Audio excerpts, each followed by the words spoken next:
English grammar in Marathi या चॅनलमध्ये आपले सर्वांचे स्वागत. इंग्लिश ग्रामर शिकूया सहज आणि सोप्या पद्धतीने. चला तर मग आजच्या व्हिडिओमध्ये आपण पाहणार आहोत बेसिक नॉलेज ऑफ इंग्लिश.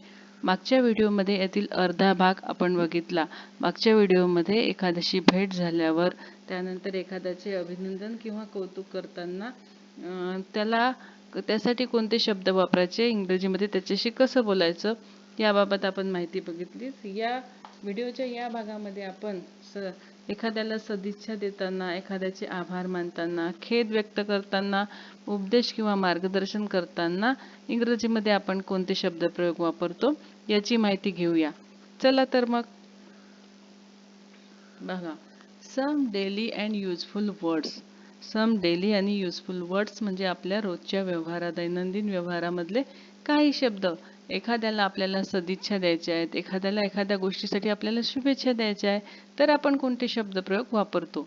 तर जसं एखाद्याचा वाढदिवस असेल तर हॅपी बर्थडे टू यू, वाढदिवसाच्या शुभेच्छा असे आपण म्हणतो. त्यानंतर many happy returns of the day. Many happy returns of the day, तुम्हाला दीर्घायुष्य लाभो या अर्थाने आपण त्याला शुभेच्छा देतो. Many happy returns of the day. All the best, एखाद्या गोष्टीसाठी आपल्याला शुभेच्छा द्यायच्या असेल तर मनापासून सदिच्छा, ऑल द बेस्ट.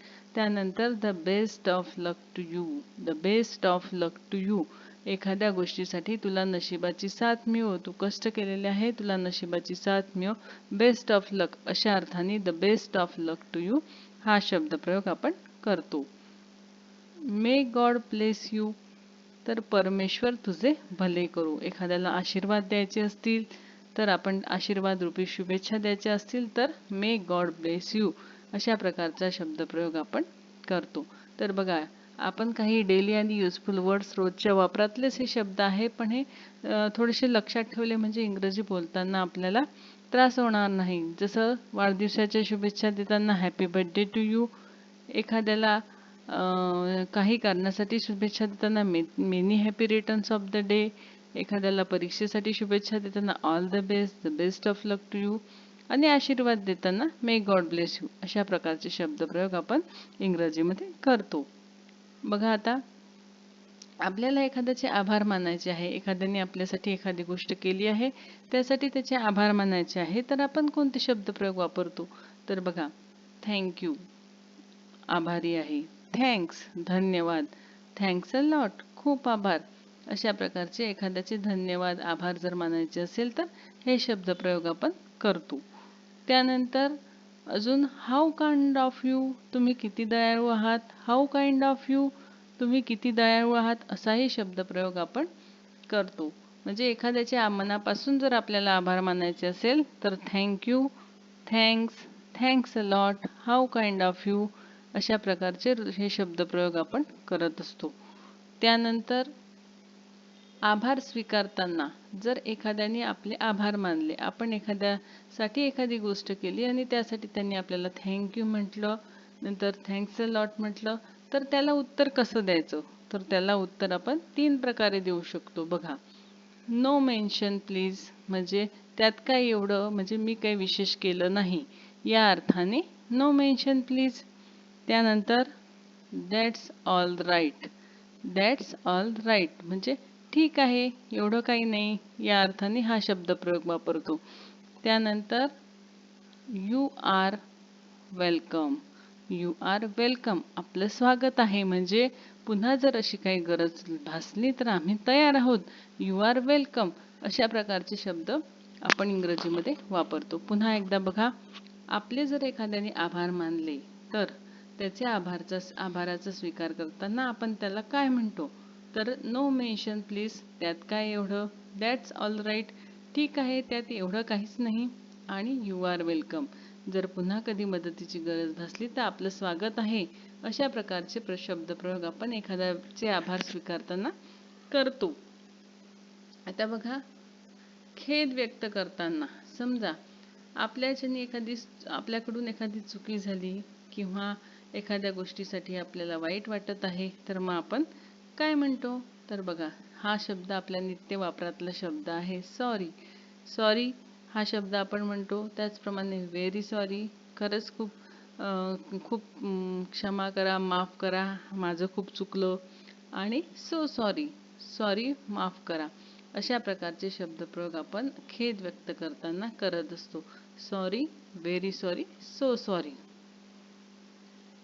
आता एखाद्याला उपदेश करायचा असेल, मार्गदर्शन करायचं असेल किंवा काही सूचना करायचे असेल तर आपण कोणते शब्दप्रयोग करतो? एखाद्याला उपदेश करायचा असेल, मार्गदर्शन करायचं असेल किंवा काही सूचना करायच्या असेल तर आपण कोणते शब्दप्रयोग वापरतो?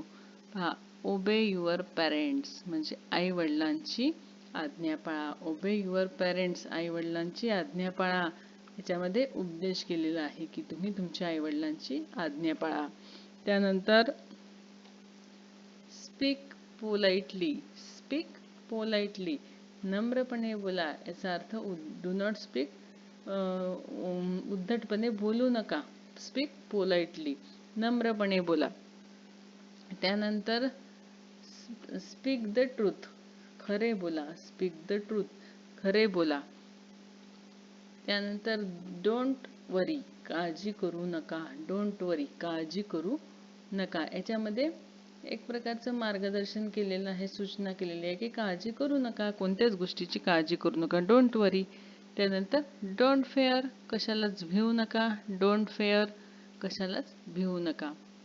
तर पहा, don't play on the road, मुले रस्त्यावर वगैरे खेळतात, त्यांना जर सूचना करायची असेल तर don't play on the road, रस्त्यावर खेळू नका. रस्त्यावर खेळू नका. अशा प्रकारचे शब्द आपण वापरतो.